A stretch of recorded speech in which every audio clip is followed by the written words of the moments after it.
بما علمتنا وعلمنا ما ينفعنا وزدنا علما وبارك لنا في علمنا وارزقنا الإخلاص في القول والعمل كاملا وعلما نافعا لا ينسى وتوفيقا دائما وصحة ويقينا وعافية. اللهم افتح لنا كل خير، اللهم اكفنا بحلالك عن حرامك وأغننا بفضلك عمن سواك، آمين يا رب العالمين. Alhamdulillah kaum muslimin rahimani wa rahimakumullah. Kita lanjutkan pengajian kitab Al-Jami' As-Shaghir karya Al-Imam As-Suyuti rahimahullah ta'ala. Dan kita sudah sampai pada hadis 3361. Faqala al-muallif rahimahullah ta'ala wa nafa'ana bihi wa bi ulumihi fid dharain amin. Ruya an Rasulillah sallallahu alaihi wasallam qala, tamamu ribati, sempurnanya riba itu adalah arba'una yawman, 40 hari. Wa man rabata, dan barang siapa yang melakukan riba arba'ina yawman, selama 40 hari, lam yabi, tidak menjual, walam yashtari, tidak membeli, tidak melakukan jual beli, walam yuhdits hadatsan, dan tidak melakukan suatu perbuatan.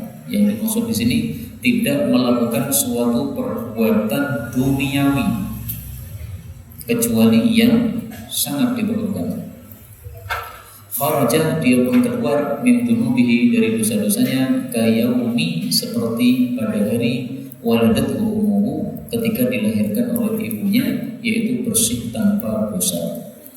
Hadis ini derajatnya dhaif. Dan hadis ini berbicara tentang ribat. Ribat itu ada dua macam. Yang pertama adalah ribat di medan jihad, yaitu perbatasan antara negara musuh dengan negara kaum muslimin. Nah, ini harus dijaga. Ini namanya ribat.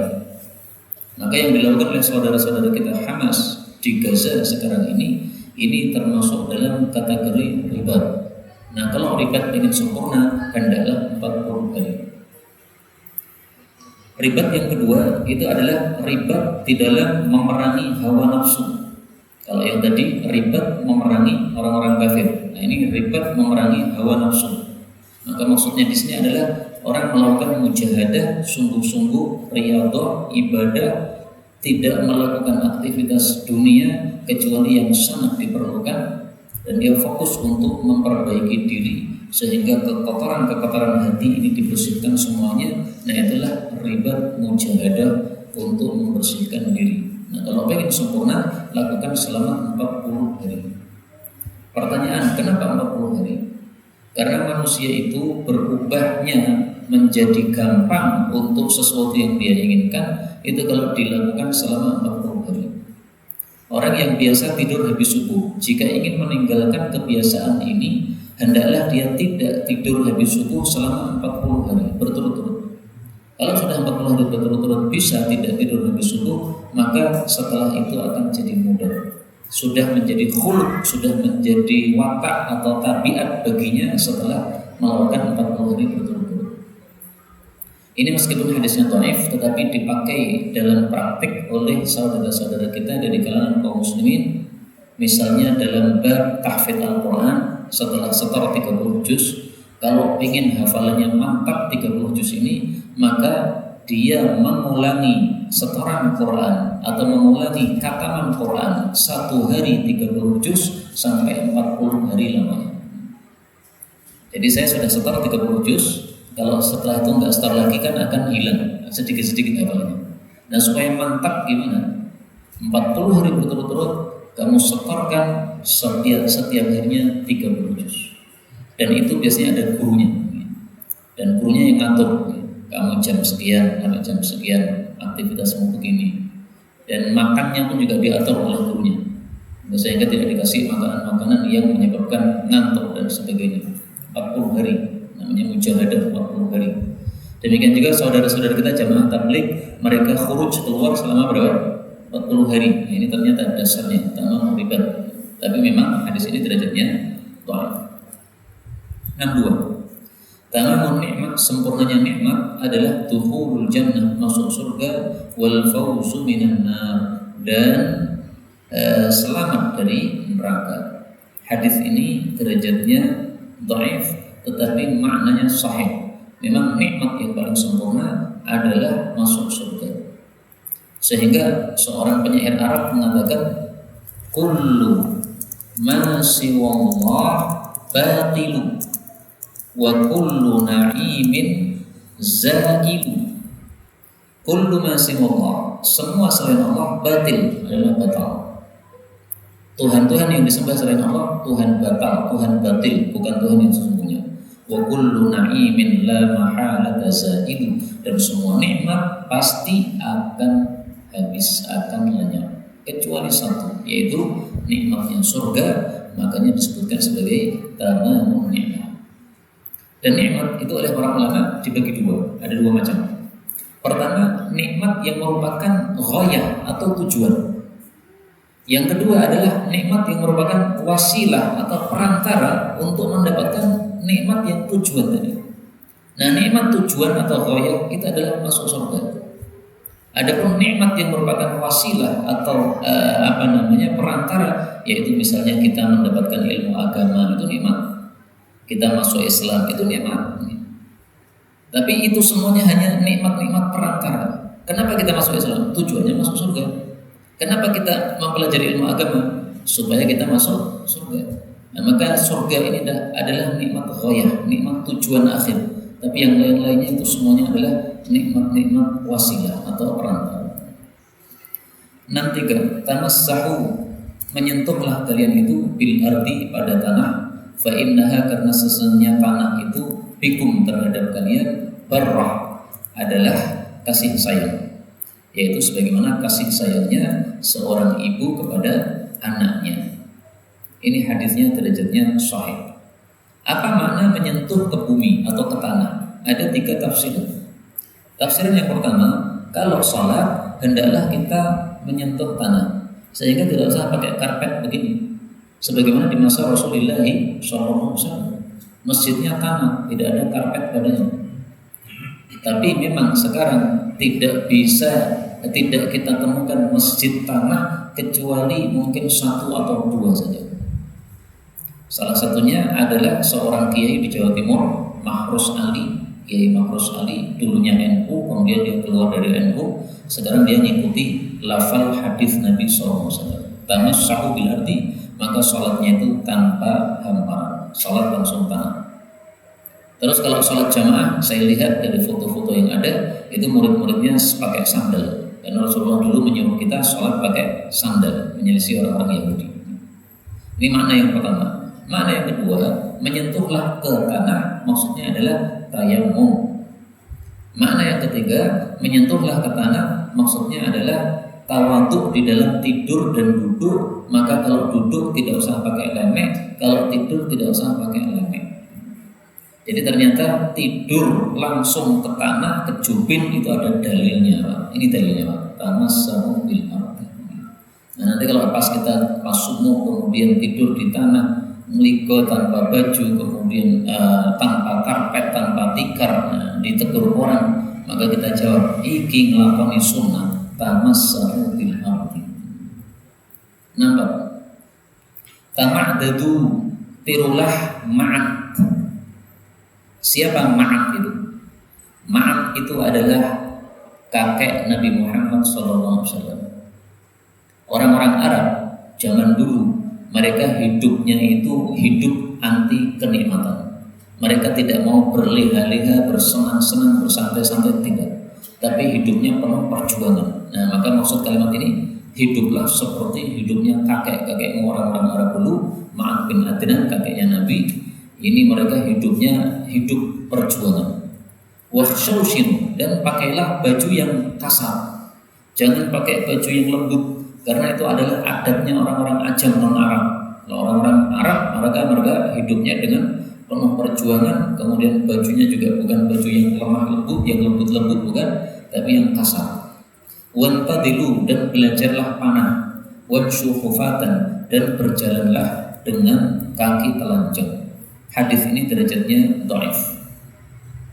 Tetapi ada hadis yang semakna dengan hadis ini, yang intinya kita disuruh untuk hidup tidak bernikmat-nikmat atau berfoya-foya atau bersantai-santai atau berleha-leha. Ini hadisnya. Wattana'um. Iyyaka wattana'um. Hindarilah bernikmat-nikmat, santai-santai. Fa inna ibadallah laisu bil mutana'imin. Hamba-hamba Allah yang baik bukan orang-orang yang suka bernikmat-nikmat atau bersantai-santai. Tapi mereka hidup dengan perjuangan, mereka hidup penuh ibadah kepada Allah Subhanahu wa taala sehingga tidak ada kenikmatan yang banyak dalam kehidupan mereka. 65. Tanasahu, salinglah bernasihat fil ilmi, dalam hal ilmu. Maksudnya, orang yang menyampaikan ilmu hendaklah ikhlas dan disampaikan secara total, jangan ada yang disembunyikan. Demikian juga yang mendengarkan ilmu hendaklah ikhlas di dalam mencari ilmu. Itulah yang dimaksud berbuat nasihat, yaitu yang menyampaikan itu ikhlas, yang mendengarkan juga ikhlas. Kemudian beliau mengatakan wala yaktum, dan janganlah menyembunyikan ba'dukum, sebagian kalian, ba'dan, kepada sebagian yang lain. Jadi tidak boleh seorang guru itu pelit ilmu kepada muridnya. Khawatir kalau dia serahkan semua ilmunya, nanti muridnya jadi lebih pintar, lebih tenar daripada dia. Tidak boleh. Bahkan semestinya seorang guru itu ketika dia melihat muridnya itu lebih sukses, maka semestinya dia senang. Kok bisa? Nah, mari kita mikir secara pikiran Nabi Muhammad SAW. Seorang guru kalau punya murid, kemudian muridnya sukses, maka murid ini setiap dia mengajar, maka pahalanya mengalir sama gurunya. Sehingga gurunya kalau melihat muridnya lebih sukses daripada gurunya, lebih senang. Kenapa? Gurunya santai-santai sudah mengalirkan pahala itu murid.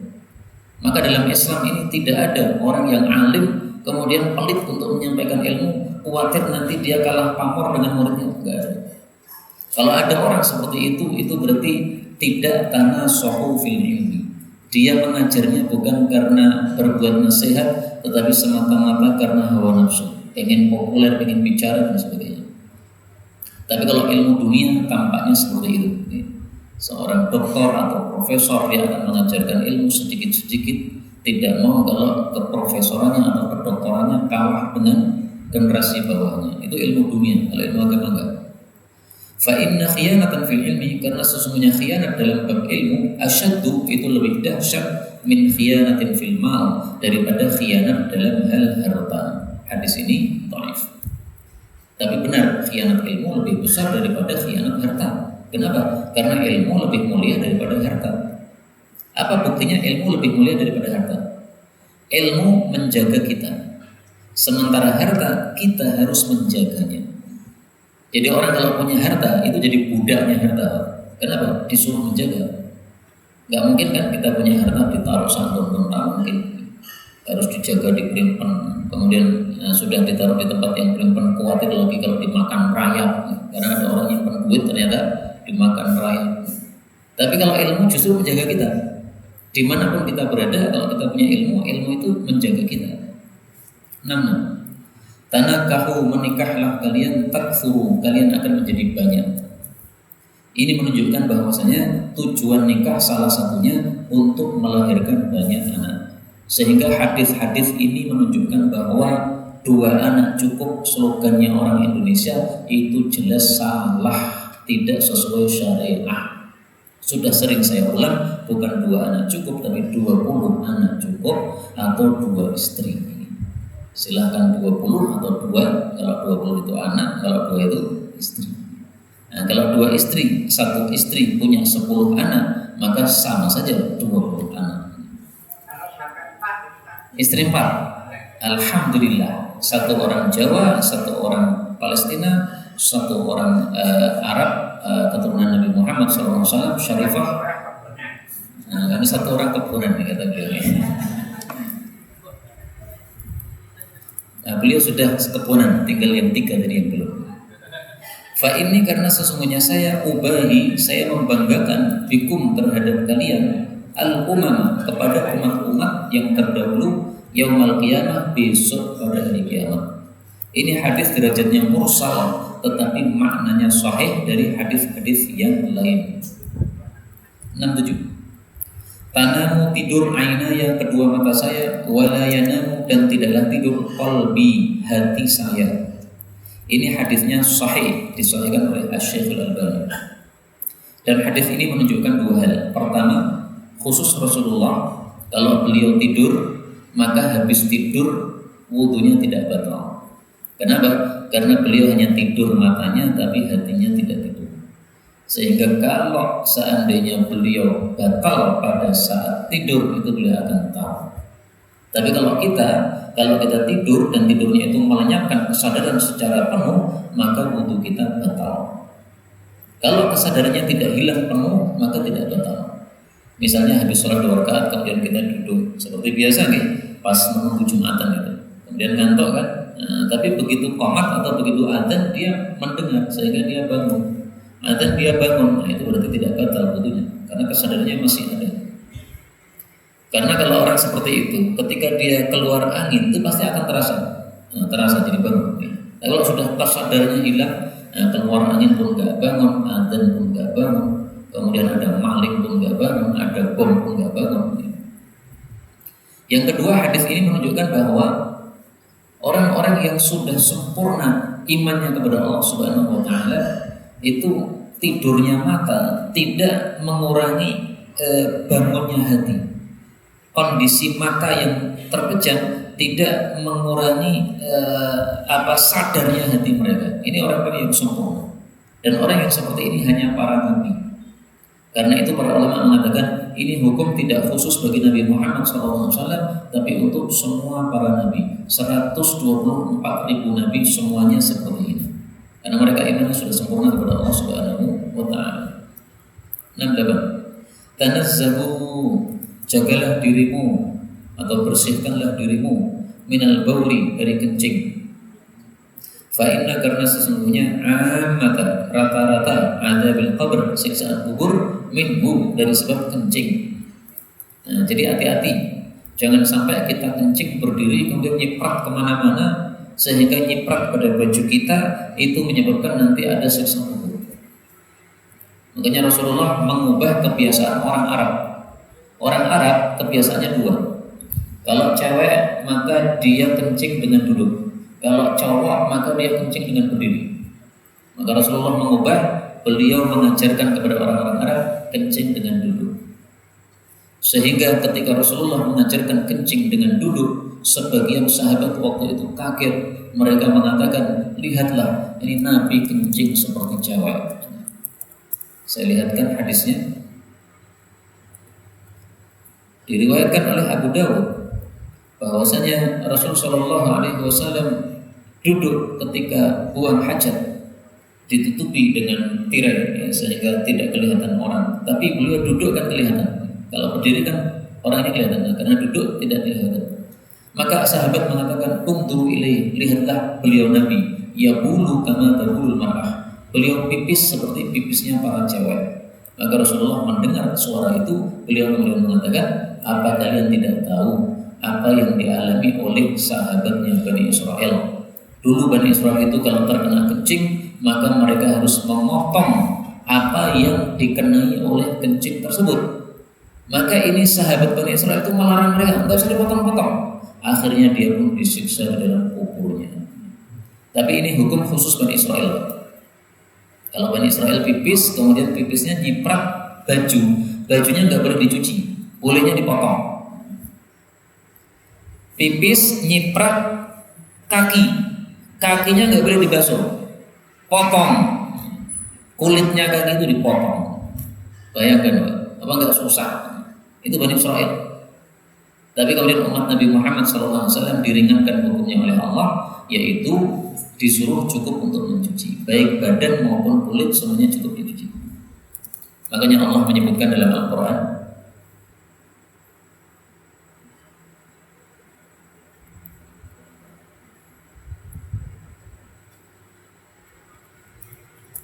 pada surat Al-A'raf ayat 157. Wa yadh'u 'anhum asarahum wal aghlal allati kanat 'alaihim. Allah sudah meringankan bagi umat Nabi Muhammad SAW asarhum atau israhum, yaitu beban-beban mereka, wal aghlal allati kanat alaihim, dan belenggu-belenggu yang terkena, yang mengenai mereka. Yang dimaksud belenggu-belenggu dan beban-beban ini adalah ajaran-ajaran warisan zaman nabi-nabi zaman dulu. Jadi dulu Nabi Musa membawa ajaran-ajaran yang berat-berat seperti itu. Nabi Isa melanjutkan. Nah, begitu datang Nabi Muhammad SAW, itu ajaran yang berat-berat dihapuskan. Sekarang kalau pipis silahkan duduk. Kalau ternyata masih nyiprat juga pada baju, cukup dicuci, tidak harus dipotong. 69. Tanadzafu, bersihkanlah diri kalian, bikulli, dengan setiap mastata'tum, apa yang kalian mampu. Maksudnya membersihkan dari kepala sampai kaki ini semuanya. Kepala pakai sampo, kemudian mata dari pelupuknya dibersihkan, kemudian kuku kalau ada kotorannya dibersihkan, kemudian badan dengan sabun, kemudian kuku dipotong, semua.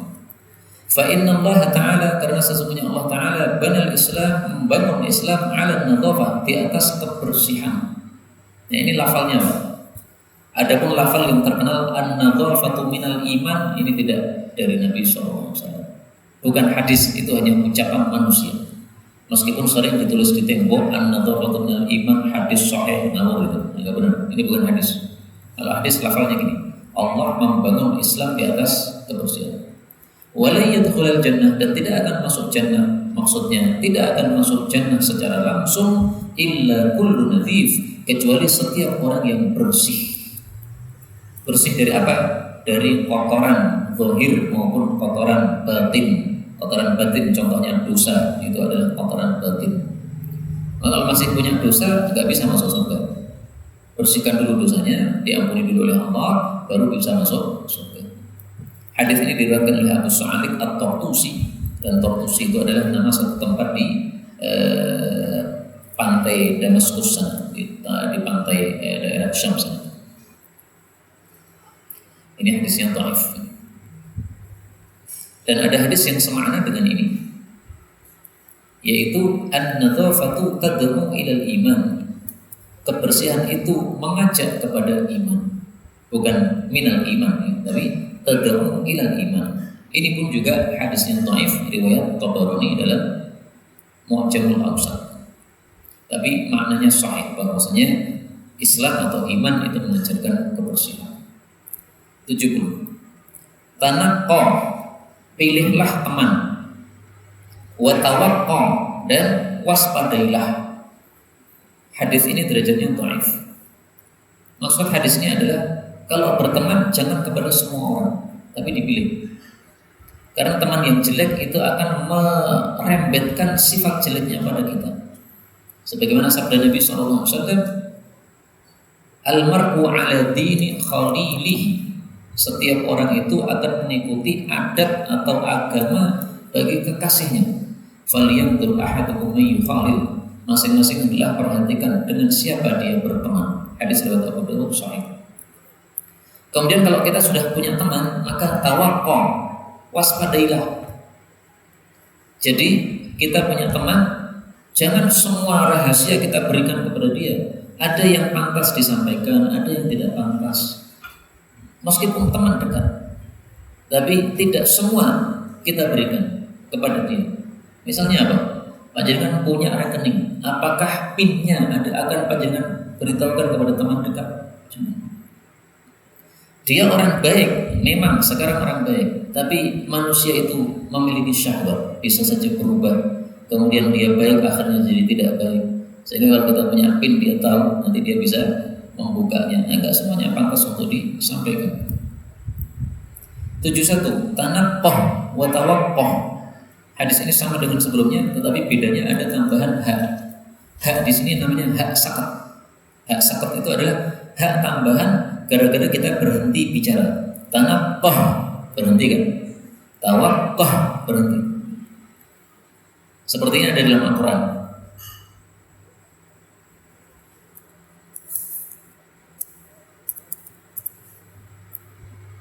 Pada surat Al-A'raf ayat 111. Qalu arjih. Ini haknya ini tambahan. Aslinya itu arji, berilah tempo. Nah, karena berhenti maka apa? Arji.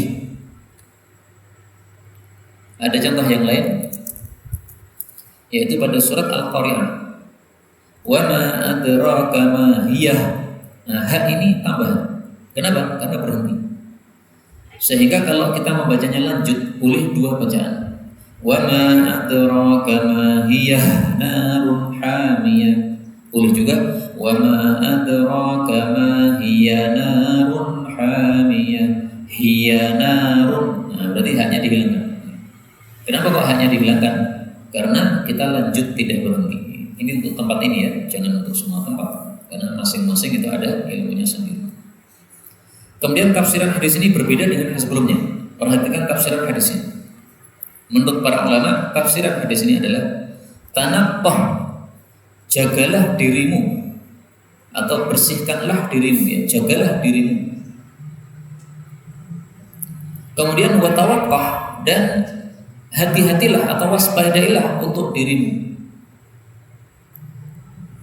Sehingga maksudnya adalah jagalah diri kita dari segala bahaya dan waspadailah jangan sampai ada musibah-musibah yang akan mengenai diri kita. Ini hadis juga derajatnya dhaif. Sebenarnya lafalnya sama ya, tapi tafsiran para ulama memang dibedakan untuk dua hadis tersebut. 72. Tumkahu, dinikahi al-mar'atu, seorang wanita, li arba'in, karena 4 hal. Perhatikan, ini bukan perintah, tapi ini berita. Maka maksudnya Nabi adalah biasanya orang-orang itu kalau menikah salah satu dari 4 hal. Maka sungguh salah ketika ada seorang penceramah terkenal di Indonesia, tidak saya sebutkan namanya, seorang muballigh di Indonesia, tidak saya sebutkan namanya, dia mengatakan Rasulullah nyuruh kita untuk mencari istri yang memiliki 4 sifat ini. Ngawur, dia bukan orang yang alim. Dia adalah muballigh tapi bukan orang alim, bukan orang yang berilmu. Karena Nabi tidak pernah menyuruh untuk cari 4. Beliau hanya informasi. Biasanya manusia menikah salah satu dari 4. 1, 5 lihat karena harta, jadi karena kaya. 2, lihasabiha, karena nasabnya, keturunan orang-orang mulia. Hasab ini ada 2 tafsiran. Tafsiran yang kedua adalah yaitu perbuatan-perbuatan baiknya. Itu juga disebut hasab. Jadi misalnya dia itu orangnya rajin, dia itu orangnya sopan santun, itu hasab. Wali jamaliha, dan karena cantiknya. Cantik ini juga ada 2 macam. Cantik zahir dan cantik batin. Kalau cantik zahir misalnya wajahnya cantik, hidungnya bangir. Kalau cantik batin misalnya sifatnya yang rajin atau penyayang anak. Yang keempat walidiniha, dan karena agamanya. Nah, sampai di sini sudah selesai berita dari Nabi. Lalu beliau sekarang memberikan perintah, fadfar, maka dapatkanlah, temukanlah bidzatid din, wanita yang memiliki agama. Taribat yadaka, pasti akan berdebu kedua tanganmu. Itu maksudnya adalah kamu akan beruntung. Orang Arab menyebut orang beruntung berdebu kedua tangannya. Kenapa? Karena disamakan dengan orang yang dermawan. Orang dermawan, saking dermawannya banyak tamunya. Karena banyak tamunya dia selalu masak. Nah, zaman dulu masak dengan kayu, Pak. Sehingga kalau masak pasti tangannya berdebu. Nah, sehingga maksud di sini berdebu tanganmu yaitu kamu beruntung sebagaimana beruntungnya orang-orang dermawan. Ada juga yang menafsirkan lain. Fadfar bidzatid din, dapatkanlah istri yang punya agama yang bagus. Taribat yadaka, kalau tidak maka kamu akan rugi. Taribat, berdebu, yadaka, kedua tanganmu, maksudnya apa? Rugi. Sebagaimana ruginya orang yang jatuh ke tanah. Jatuh sehingga tangannya kena tanah, rugi dia. Nah, yang motor jatuh, rugi. Nah, maka ada 2 tafsiran. Tafsiran pertama untung, tafsiran kedua rugi. Ya, ini termasuk suatu kalimat yang unik, bisa ditafsirkan 2 dan berkebalikan. Nah, maka kalau kita ingin menikahi seorang wanita, yang paling inti dilihat itu adalah agamanya, baik atau tidak. Setelah agamanya baik, silahkan lihat yang lain-lain. Jadi agamanya yang jadi inti. Tapi konon Imam Ahmad mengatakan Kalau mencari wanita, maka mencari istri, maka carilah yang kamu sukai dari zahirnya dulu. Misalnya kamu suka cantik, nah lihat cari yang cantik dulu. Setelah tahu dia cantik, baru kamu periksa agamanya. Kalau agamanya bagus, kamu nikah. Berarti menikahnya gara-gara agamanya tersebut. Karena kalau sudah tahu cantik, kemudian agamanya buruk, kita akan mundur. Berbeda dengan orang yang melihat agama dulu. Setelah agama dilihat, kemudian dilihat wajahnya. Karena dia pakai cadar kan, dibuka. Wah, ternyata mengerikan, tidak cantik. Maka mundur, nggak jadi. Berarti kamu menikahinya karena cantik. Dengan bukti mundurmu gara-gara wajahnya tadi. Nah, ini teori dari Imam Ahmad, saya belum pernah menemukan di kitab apa, tapi tenornya seperti itu, dan menurut saya ini masuk akal.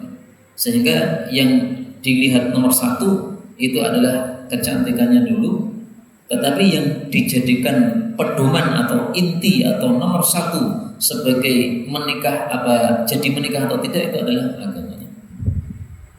Jadi dari sisi prakteknya lihat pertama wajahnya, tetapi dari sisi hatinya atau keinginan kita menikah atau tidak adalah agamanya.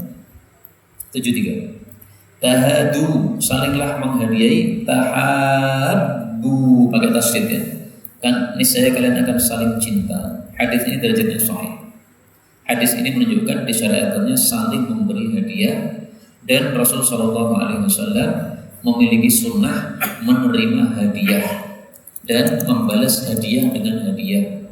Kana yaqbalul hadiah, adalah Nabi biasanya menerima hadiah, wa yuthibu 'alaiha, dan membalas hadiah itu. Hadis riwayat Bukhari. Membalas hadiah tidak harus barang dengan barang, boleh dengan doa, jazakumullah khairan. Tapi Rasulullah biasanya membalas hadiah dengan hadiah, membalas barang dengan barang. Kenapa? Karena Rasulullah tidak mau kalau beliau itu ada perasaan kurang, ada perasaan bagaimana terhadap orang yang suka ngasih hadiah, sehingga beliau jadi nggak adil kalau memberikan hukum kepada umatnya. Karena Rasulullah selain sebagai seorang nabi, juga beliau seorang hakim untuk umatnya waktu itu. Kalau ada masalah-masalah apa, larinya kepada Nabi. Nah, kalau ada orang yang suka ngasih hadiah, kemudian suatu saat dia berbuat salah, nah khawatirnya nanti karena sering dikasih hadiah, beliau jadi hukumnya jadi tidak pas kepada orang tersebut. Maka supaya tidak terjadi itu, setiap dikasih hadiah beliau kasih balasan. Sehingga sudah 0-0 nih. Kamu punya jasa kepada saya sudah balas. Sehingga nanti kalau dia salah ya salah, nggak ada lagi. Nah, demikian dijelaskan oleh Syekh Tharifi wallahu a'lam. 74. Tahadu, salinglah menghadiahi, tahabu, kalian akan saling cinta. Wa tasafahu, dan saling jabat tanganlah, yadhhabil ghil, akan lenyap kedengkian, ankum, dari hati kalian. Hadis ini didhaifkan oleh Al-Albani, tetapi maknanya sahih. Kenapa jabat tangan itu melenyapkan rasa dengki dalam hati? Karena kalau badan atau zahir itu menempel atau bersentuhan, maka hati pun atau batin pun juga akan menempel atau bersentuhan. Istilahnya adalah kedekatan zahir menyebabkan kedekatan batin. Itulah rahasianya kenapa umat Islam disuruh setiap hari sholat 5 waktu ke masjid. Dan itulah rahasianya kenapa umat Islam kalau sholat jamaah disuruh rapat shofnya. Karena kalau badannya itu menempel, maka hatinya akan menempel. Buktikan bahwasanya orang yang sering kita bertemu dengannya, maka hati kita ada perasaan condong kepadanya. Oh, Pak kain di warung, mampir sana, beli di sana. Kenapa? Sering ketemu di pengajian. Nah, itu kenapa muncul kayak gitu dalam hati? Karena sering ketemunya zahir, maka batinnya juga akan mengikuti. Itu sudah konsep yang dibuat oleh para ulama, dan itu tidak perlu dalil, itu sudah terbukti sesuai fakta. 75. Tahadu, saling menghadiahilah, tazdadu, niscaya kalian akan bertambah hubban, cinta.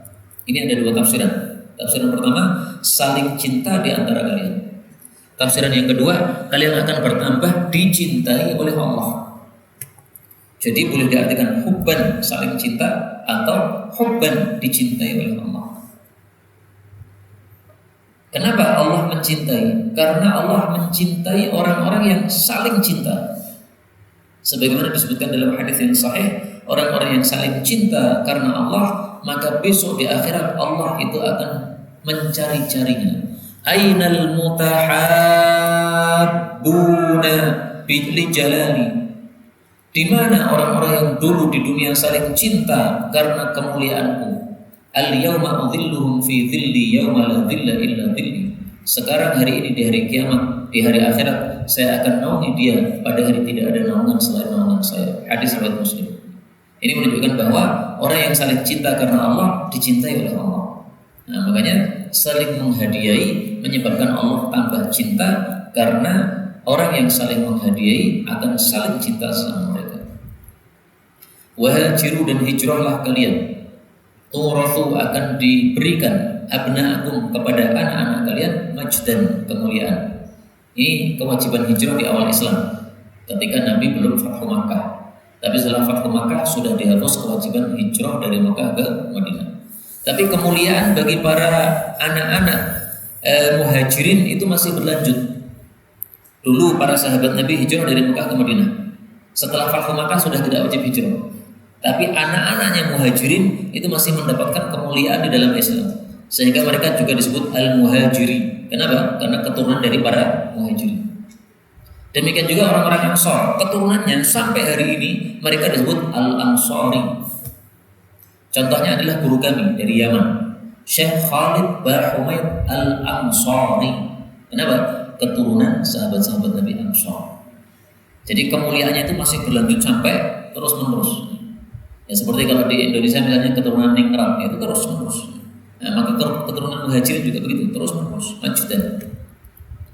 Wa aqidu, dan maafkanlah al-kiram, orang-orang mulia, asaratihim, ketergelinciran mereka atau kesalahan-kesalahan mereka. Hadis ini derajatnya dhaif, tetapi maknanya sahih dari hadis yang lain, bahwa orang-orang yang mulia itu sebaiknya dimaafkan kalau mereka berbuat salah sesekali. Kenapa? Karena mereka bukan ahli berbuat salah.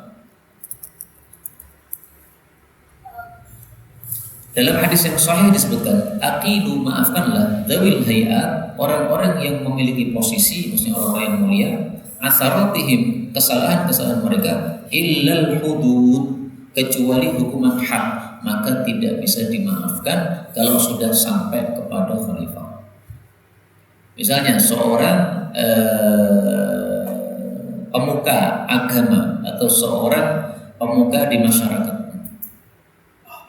dia melakukan misalnya mencuri. Mencuri kalau sudah mencapai nisab itu hukuman had, ini nggak bisa dimaafkan. Ini nggak usah dipotong tangannya karena dia ustaz. Oh, nggak bisa. Ustaz mencuri pun dipotong tangannya kalau hukuman had, kalau sudah mencapai nisab. Bahkan Rasulullah mengatakan, law anna Fatimah bint Muhammad, seandainya Fatimah putrinya Nabi Muhammad mencuri, akan saya potong tangannya. Wa hasyaha min dzalik, tapi tidak mungkin Fatimah mencuri. Ini saya tambahkan di sini ya. Wa sahha, dan telah hadis sahih, aqidu dzawil hayat al-aqratin ila al-hudud.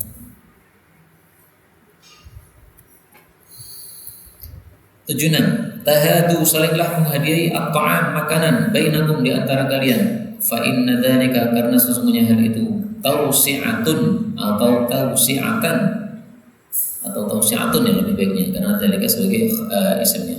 Fa inna dzalika tausi'atun, karena sesungguhnya hal itu memperluas fi arzakikum, di dalam rezeki kalian, yaitu menambah rezeki kalian. Hadis ini derajatnya palsu, tetapi maknanya sahih. Kalau kita saling menghadiahi makanan, maka Allah pun akan menambah rezeki kita, sebagaimana disebutkan di dalam Al-Quran, wa ma anfaqtum min syai'in fa huwa yukhlifuhu. Silakan dilihat pada surat Sabat ayat 39. Apapun yang kalian infakkan, Allah akan menggantinya. Dan kalau Allah mengganti, pasti lebih banyak atau lebih baik, karena Allah itu Maha Dermawan. Surat Sabat ayat 39. Menghadiahi makanan itu kan sesuatu yang murah. Meskipun sesuatu yang murah, tetapi menyenangkan orang. Dan para tabi'in, konon mereka kalau memberi hadiah makanan, itu mereka mengatakan, saya tahu Orang seperti Anda itu sangat tidak butuh kepada makanan yang saya berikan ini.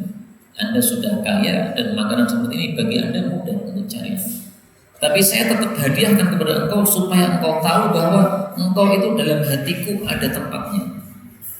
Seperti misalnya kalau kita kirim akikahan. Kita kirim akikahan kepada teman kita atau kepada kerabat-kerabat kita, itu sebenarnya mereka itu nggak butuh makanan seperti itu.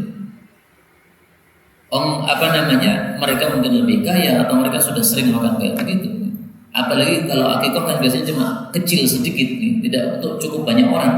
Tapi kenapa tetap kita kirimkan? Ya untuk memberitahukan kepada orang-orang teman-teman kita itu bahwa mereka ada tempat di hati kita, sehingga kita mengingat kepada mereka. Maka akikah itu bukan untuk mengundang orang yang diakikahi, bukan.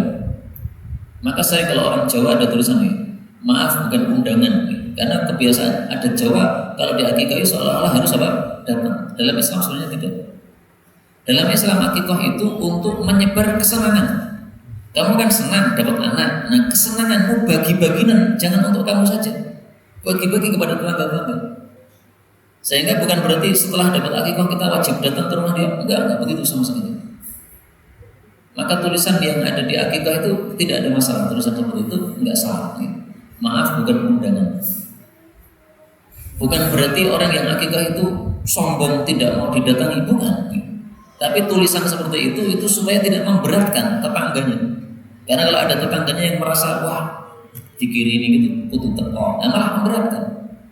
Juga memberatkan kepada ibu yang barusan melahirkan. Anak barusan dilahirkan tuh sering minta nenek Pak, dan kadang pipis dan sebagainya. Nah, kalau ada tamu terus gimana? Ya bisa solusinya istri dua, berarti pas ada tamu itu istri yang kedua yang melayani. Istri yang melahirkan tadi masih sibuk merawat bayinya. Tapi kalau dua istri melahirkan bareng, mumet dewi. Atau 4 istri melahirkan bareng kabeh tambah mumet. 77. Tahadu, salinglah memberi hadiah. Innal hadiah, sesungguhnya hadiah itu tuhibu, melenyapkan waharus sadr, penyakit hati. Wala tahkirna, betul-betul janganlah meremehkan jaratun, seorang tetangga, li jaratiha, kepada tetangganya yang lain. Walau meskipun syiqqah, sebelah atau separuh, firsini, telapak kaki, syatin, kambing. Hadis ini dhaif, tetapi maknanya sahih, bahwasanya hadiah itu menyebabkan saling cinta, sebagaimana hadis yang sudah lewat tadi. Dan seorang tetangga tidak boleh meremehkan pemberian tetangganya. Jangan meremehkan. Ini ada 2 makna. Kalau kamu memberi, jangan meremehkan apa yang kamu berikan. Jadi misalnya kamu memberi sedikit, jangan diremehkan, nggak apa-apa. Meskipun sedikit, itu tetap menyenangkan hati orang yang diberi.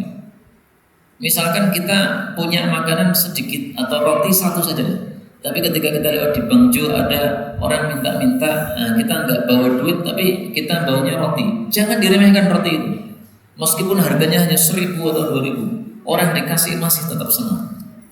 Mohon maaf nggak bawa uang, ini saya berikan roti, senang tetap. Makna yang kedua, jangan meremehkan, maksudnya jangan meremehkan pemberian orang. Ada orang ngasih kepada kita remehkan, pakai ini dibuang di sampah. Kalau kita tidak mau, berikan kepada orang lain.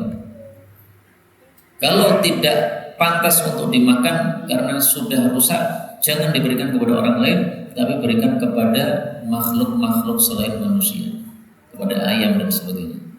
Bahkan diberikan kepada tikus pun berpahala. Saya sering ngasih makan tikus. Malam hari biasanya kalau makan ayam atau ikan yang ada rinya, rinya itu gak pernah saya buang, tapi saya kumpulkan, taruh di luar rumah dekat sampah. Pasti subuh udah habis. Ketahuan yang makan itu kalau nggak kucing, tikus. Karena pernah saya keluar rumah, ada kucing, ada tikus besar-besar keluar dari got itu, kemudian makan. Habis makan kemudian masuk lagi. Nah, kita memberikan itu dapat pahala. Kalau panjangan butuh dalil, saya tampilkan dalilnya supaya orang ngerti dalilnya. Fi kulli dzati kabidin harra, memberi makan setiap makhluk bernyawa, ajrun, ada pahalanya. Kulli, setiap, semua berarti tikus termasuk, ular termasuk, ayam termasuk, semua. 87. Tahadu, saling memberi hadiahlah. Fa inal hadiah, karena sesungguhnya hadiah tudhibu, melenyapkan bis-sakhi, tadhabu, melenyapkan bis-sakhimah, permusuhan. Sakhimah itu diambil dari kata-kata sakham. Sakham itu arti asalnya adalah arang. Arang itu kan hitam. Nah, permusuhan itu hitam seperti arang. Walau du'itu, dan kalaulah saya diundang ila qura'in, kepada qura'. Qura' itu adalah telapak kaki kambing. La ajabtu, sungguh saya akan mendatangi. Walau uhdiya ilayya qura'un, dan kalaulah dihadiahkan kepada saya qura'un, yaitu telapak kaki kambing, la qabiltu, sungguh saya akan menerima. Hadis ini dhaif, tetapi maknanya dikuatkan hadis sebelumnya tadi. Dan ini mubalaghah. Tidak mungkin ada orang mengundang kita untuk makan telapak kaki kambing, karena telapak kaki kambing nggak bisa dimakan. Telapak kaki kambing, apa ada dagingnya? Nggak ada. Paling ada sedikit-sedikit kulit ya, di situ yang bisa dimakan, dan itu nggak pantas untuk diberikan kepada orang. Maka bedakan antara qura' dengan dhira'. Kalau qura' itu telapak kakinya di bawah, kalau dhira' itu atasnya, sampil. Maka ada ungkapan budak itu kalau dikasih qura' dia minta dhira'. Kayak irang pelo jaluk ati kalau bahasa Jawanya. Kalau bahasa Arabnya dikasih qura' minta dhira'. 79. Tahadu, salinglah memberi hadiah. Fa innal hadiyah, karena hadiah itu tudha'if, melipat gandakan, maksudnya menambah al-hubba, cinta, wa tadhhabu, dan melenyapkan bi ghawailis sadr, penyakit-penyakit hati. Hadis ini juga dhaif, tetapi maknanya sahih dengan hadis sebelumnya tadi. Hadis terakhir 380. Tawadhu'lah kalian, wajalisu, dan duduklah al-masakina, dengan orang-orang miskin. Takunu, kalian akan menjadi min kubara'illah, termasuk orang-orang besar di mata Allah Subhanahu wa ta'ala. Orang-orang besar di mata Allah maksudnya orang-orang yang dirahmati oleh Allah dengan rahmat yang banyak. Wa takhruju, dan kalian akan keluar minal kibr, dari sombong. Hadis ini derajatnya dhaif. Tetapi kita temukan hadis yang sahih yang mengatakan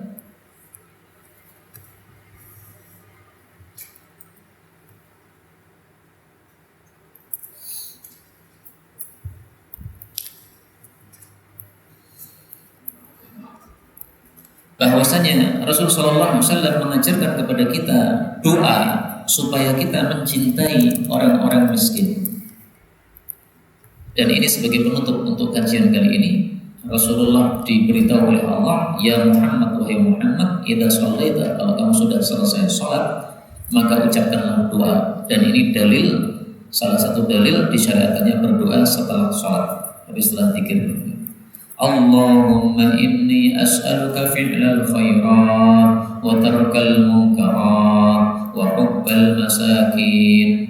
Ya Allah, sesungguhnya saya minta kepada Engkau bisa melakukan kebaikan-kebaikan, bisa meninggalkan kemungkaran-kemungkaran, bisa mencintai orang-orang miskin.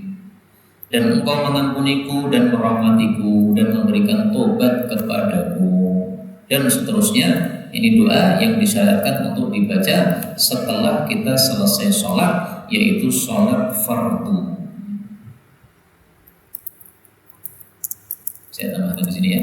Sahha adalah sahih doa Allahumma inni as'aluka dan seterusnya.